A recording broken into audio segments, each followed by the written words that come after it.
Welcome back to Ask the Educator, a podcast for all professionals involved in medical device processing and sponsored by Healthmark Industries. The education team here at Healthmark has 280 years of combined experience in areas ranging from sterile processing, endoscopy, OR, biomed, to hospital and industry leadership.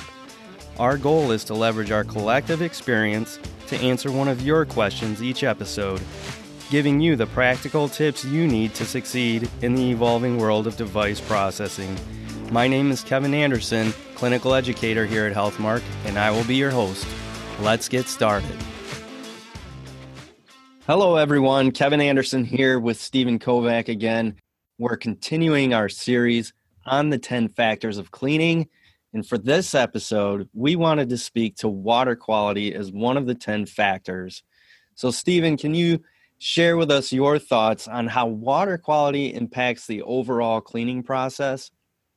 Kevin, man, I can't tell you how thankful I am we're going through these and trying to give people a little more clarity on why I think these factors are important and for them to think when we're done. So let's think about it. Healthcare processes require specific water quality specifications to improve outcomes of whatever that process is. Thus, water isn't just really water. It's the universal solvent. It has the ability to dissolve anything it comes in contact with. I like people to think of the Grand Canyon. Sure, it took millions of years, but that water wore it down to where it's at. It's still wearing down. So given enough time, water can really do its job. In fact, think about water. The only time it's ever really pure in nature is when the water forms from the clouds and it starts to fall as rain. And then as it falls, it picks up different things in the air. And then it continues to come down, and then we do some things to it and get tap water. But as it gets in contact with the earth, there's contaminants. So I like people to think of the contaminants in, I think, 5 categories or types. And that's basically, if you read some books, there's a particulate, which is sand and rust and grit. There's the organic, the chemicals, chlorine, solvents, inorganic, salts, metals, calcium, magnesium. The microbiological type, the pathogens, bacteria, endotoxins, all that stuff. Then gases, hydrogen sulfide, carbon dioxide. Each of these contaminants require different types of treatment or technology to pull them out if they're in your water.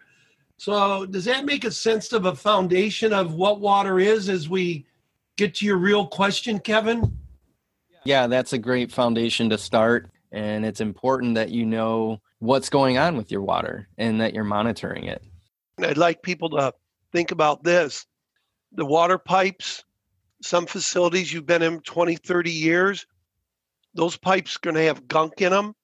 The water that comes into your hospital is totally different if you're on the 8th floor in the basement and where it travels and so on. So water quality requirements are different depending on what you're doing. And there's a document, TIR, that's the water quality document that's going to become a standard in AAMI. So people should be looking and following that. But if you think about your water quality, it depends on where you're working or what you're doing.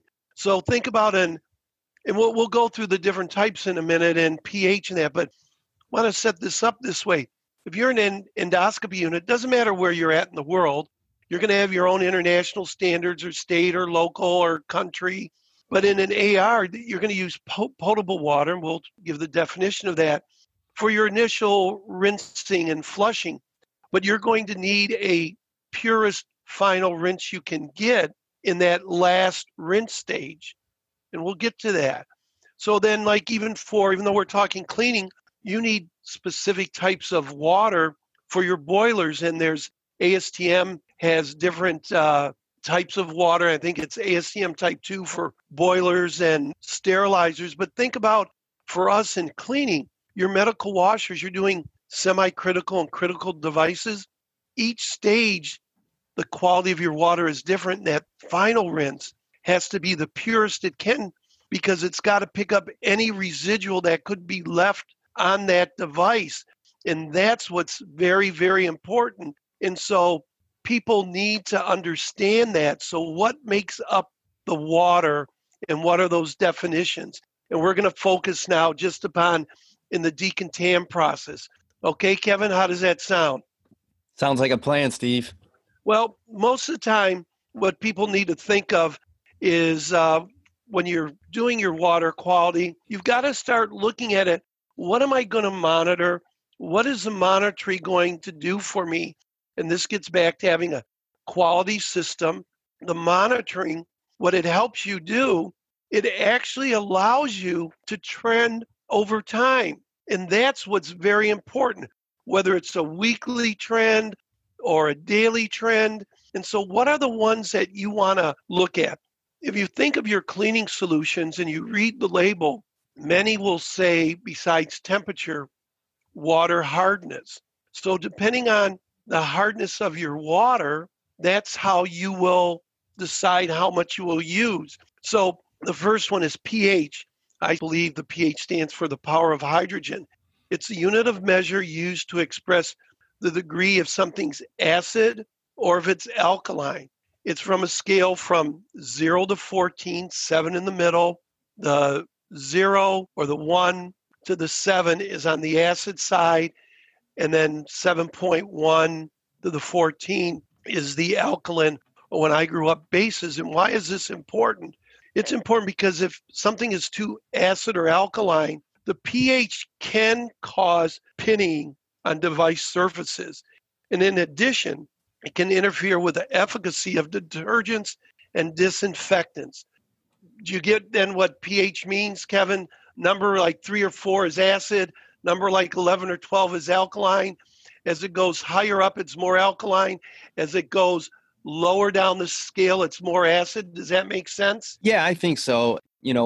Our instruments, they are exposed to a lot of blood and saline throughout the course of surgery. And we're limited in how much we can actually change or impact that level exposure during a surgical procedure other than point of use care of instrumentation. However, when it comes to the cleaning process, this is where we get most of our control in terms of quality and why we should be looking at water quality, and in particular, from what you were discussing, the pH part. So what about the other parts that we need to watch for? The next one, let's talk about the one most people know the best, and it's water hardness. And water hardness is really defined as a concentration of calcium and magnesium ions in terms of calcium carbonate. And it also can be if there's some iron and other minerals. And it's a scale that goes from 0 to 400, 500, or gets really, really high up there. And what people need to know is the more minerals you have in your water, the harder it will be. And think of it as being even hard to clean.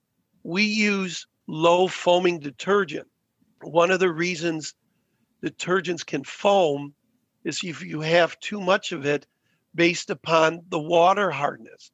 When you read a label of detergent, it will say know your water hardness. The harder the water, the more detergent you're going to use.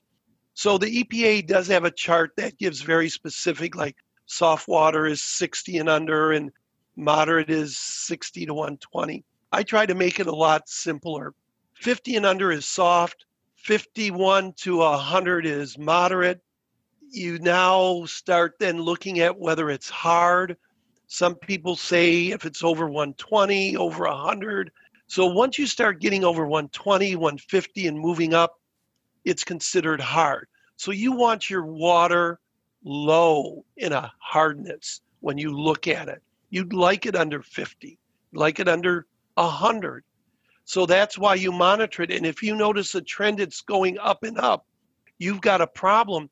And the problem might be the water source has changed, meaning there could be some construction going on and they diverted the water and it's going through a different set of pipes. And those pipes are older and they're dirty and they have more sediment in it. It breaks off and it mixes in with your cleaning solution. And now you have a problem. So if you're monitoring it, trending it, maybe at least weekly, and you see it start to go up, you can start seeing is this going to affect my cleaning process, spots, and so on? So numbers to think of in hardness, keep it under 100. And as it gets bigger, it gets harder. Make sense, Kevin?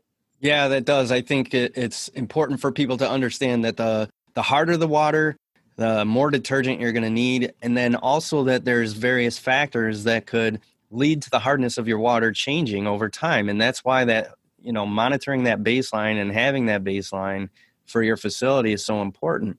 I think of our water softener. We had one at our facility. Well, what would happen if that thing wasn't preventive maintenance accordingly for years and years and years? You can guarantee that eventually that thing's going to stop working. That's and right. If I'm monitoring my water, then at some point I'll know that and I'll be able to act on that. So again, very important to watch out for your water hardness. What about the third thing that we got to look for? The first two I talked about are considered primary statistics. Alkalinity is considered a secondary statistic when it comes to water quality, but I think it's very, very important because this statistic is the buffering capability of the water to withstand changes in the pH. And this is also found in your cleaning solutions. But what's very important is if you have a low number for alkalinity, that means the water can't take a lot of shocks or quick changes to it. Now, if it continues over time, you got a problem. But the higher the number for alkalinity, it's better. And again, 120 or higher is expected in the ranges. But if you're monitoring, it's very, very important. So you'd like to see a higher number so that if you had that quick change of water into your department for a short time, and unfortunately, I can't tell you what a short time is, if you got a good alkalinity, it could help buffer it so you don't have any problems. But if it continues to stay, you're going to have an issue. So if you can watch those three types of water, that's what's very, very important. So I think people should trend that and do it at least weekly. And then if it's fine, monthly or the change of seasons. And then after that, we're going to go into more or less type of water, Kevin. Hopefully people start monitoring those three in some frequency in part of their quality management system. Yeah, I hope they have a better understanding of what to monitor with their water and why. And most of all, I hope they actually do it. There's so many things that I wish I would have done that I've learned now, even after the fact of being out of my role as a manager in the department, that I wish I would have been monitoring and learning about within my own facility at the time. There's so much to learn from that. There's so much to share with your own techs and grow your team and to help partner with your facilities people, your clinical engineers. All of those people have a role to play. And the more you do these things, the better you understand your department and why things function the way they do or why things might go out of whack. So I want to thank you, Steve, for highlighting these water quality components, and hopefully our listeners will take it to heart and use some of this information in their facility. Okay. Well, listen again. Thanks, Kevin. And we'll catch you on another factor soon. Okay? Sounds good. Thank you, Steve. Okay, I'm going to quickly recap this episode. Stephen Kovach and I continued our 10 Factors of Cleaning series and discussed how water quality impacts our cleaning process. It's really hard to think of many factors more important to our cleaning process than water.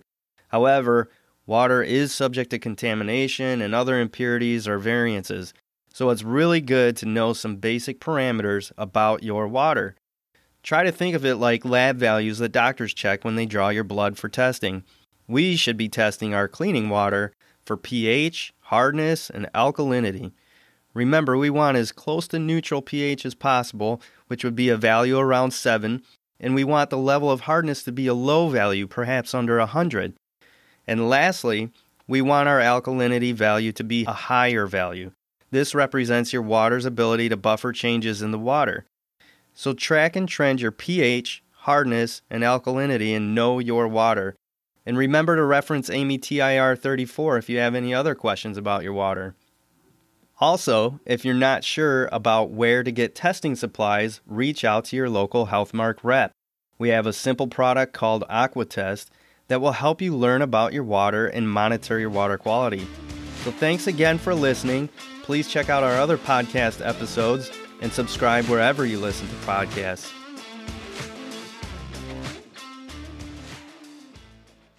All opinions expressed on this show are those of the presenters. Before using any medical device, it is important to review the device manufacturer's instructions for use.